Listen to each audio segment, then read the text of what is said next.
जय श्री कृष्ण दोस्तों, राधे राधे। कैसे हैं आप सब? ठाकुर जी की कृपा से आप सब स्वस्थ होंगे, मस्त होंगे।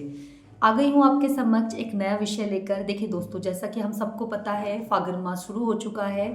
फागुन मास हमारा 13 फरवरी से शुरू हुआ है, जो रहेगा 14 मार्च तक। इसीलिए दोस्तों, फागुन मास में अपने ठाकुर जी की सेवा हमें कैसे करनी है, किन किन बातों का ध्यान रखना है और क्यों है फागुन मास विशेष, हमारे ठाकुर जी को फागुन मास क्यों अधिक प्रिय है, आइए सारी चर्चा करते हैं। देखिए दोस्तों, फागुन मास में हम सबको पता है बसंत पंचमी से ही ब्रज में और बरसाना में होली शुरू हो जाती है। होली खेली जाती है ठाकुर जी के साथ।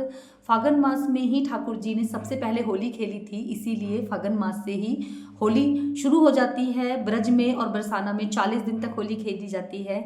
हम अपने ठाकुर जी की विशेष सेवा करनी चाहिए फागुन मास में। ब्रह्म मुहूर्त में उठिए, सुबह उठकर अपने ठाकुर जी को जल से स्नान कराइए। देखिए दोस्तों, ठाकुर जी को डेली हमें सिंपल पानी से स्नान नहीं कराना है, पानी में हमें गंगा जल जरूर से डालना है। गंगा जल से स्नान कराइए। और विशेष तिथियों पे जैसे एकादशी हो गई, फ्लेरा दोज हो गया, 1 मार्च की फ्लेरा दोज रहेगी दोस्तों। ब्रह्मा जी ने फ्लोरा दोज पर ही श्री कृष्ण और राधा रानी का विवाह कराया था। इसीलिए अगर आप ठाकुर जी की सेवा चाहते हैं तो आप फ्लोरा दोज पर ठाकुर जी और श्री जी की सेवा भी ले सकते हैं। दोस्तों, ठाकुर जी को जो विशेष तिथियां आएंगी इस मंथ में, एकादशी आएगी, रंग भरी एकादशी आएगी, एकादशी हो गई, पूर्णिमा हो गई, अमावस्या हो गई, इन पर हमें ठाकुर जी को कच्चे दूध से स्नान कराइए या फिर पंचामृत से स्नान कराइए। लेकिन डेली आपको 1 महीने तक ठाकुर जी को पानी में थोड़ा सा गंगा जल डाल के, थोड़े से पुष्प डाल के, हो सके तो थोड़ा सा इत्र डाल के ठाकुर जी को स्नान कराएंगे। स्नान कराने के बाद ठाकुर जी का अच्छे से अंग पोषण करिए। अंग पोषण करने के बाद अपने ठाकुर जी को सुंदर सा खूब इत्रों से, हल्के हल्के हाथ से इत्र से सेवा करिए। सुंदर से ठाकुर जी को वस्त्र ग्रहण कराइए। उसके बाद ठाकुर जी का सुंदर सा श्रृंगार करिए। इस तरह से पूरे महीने अपने ठाकुर जी की हम लोग सेवा करेंगे। देखिए दोस्तों, पूरे महीने ब्रज में बरसाना में होली खेली जाती है, इसीलिए हमें भी रोज अपने ठाकुर जी के साथ होली खेलनी है। आप चाहें तो ठाकुर जी के साथ फूलों की होली खेल सकते हैं 1 महीने तक। आप चाहें तो ठाकुर जी के चरणों में रोज गुलाल लगा सकते हैं, थोड़ा सा मुख पे गुलाल लगा सकते हैं। इस तरह से हम अपने ठाकुर जी के साथ रोज होली खेलेंगे। ठाकुर जी को मीठे मीठे होली खेलते हुए भजन सुनाएंगे। श्री जी की सेवा करिए। अगर आपके पास ठाकुर जी नहीं है तो आप ठाकुर जी की जगह ठाकुर जी की कोई राधा रानी, कृष्ण जी की कोई प्रतिमा है, उसकी भी सेवा कर सकते हैं। इस तरह से दोस्तों, अपने ठाकुर जी को ऋतु फल का भोग लगाइए, अच्छे अच्छे पकवान बनाइए। हमारे ठाकुर जी, हमारे बाके बिहारी लाल बहुत चटोरे हैं, हम सबको पता है। उनको जितने स्वादिष्ट पकवानों का बना बना के भोग लगाया जाता है, उनकी कृपा हमें प्राप्त होती है। इसीलिए दोस्तों, ठाकुर जी को इस महीने में हमें अच्छे अच्छे पकवान बना के भोग भी जरूर से लगाना है, क्योंकि हमारे लल्ला बहुत ज़्यादा चटोरे हैं और इनको पकवान बहुत अधिक प्रिय होता है। गोलगप्पों का भोग भी ठाकुर जी को बहुत अधिक प्रिय होता है, आप वो बना के लगा सकते हैं।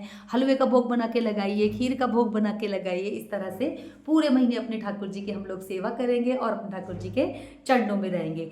गुलाल से, फूलों से तो होली हमें खेलनी ही खेलनी है। पानी से हम अभी होली नहीं खेल सकते हैं, क्योंकि हमारे यहाँ अभी सर्दी है और हमारे लल्ला को सर्दी लग जाएगी।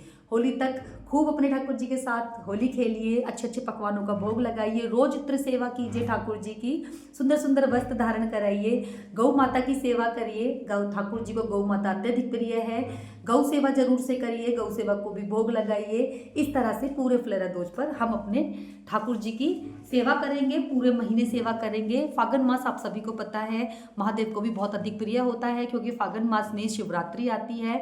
देखिए दोस्तों, अगर आप ठाकुर भक्त हैं तो भी आपको महादेव का पूजन करना चाहिए। अगर आप महादेव के भक्त हैं तो भी आपको ठाकुर पूजन करना चाहिए, क्योंकि बिना महादेव के ठाकुर जी की कृपा प्राप्त नहीं होती और बिना ठाकुर जी के महादेव की कृपा प्राप्त नहीं होती। शिवरात्रि भी इसी महीने में पड़ती है।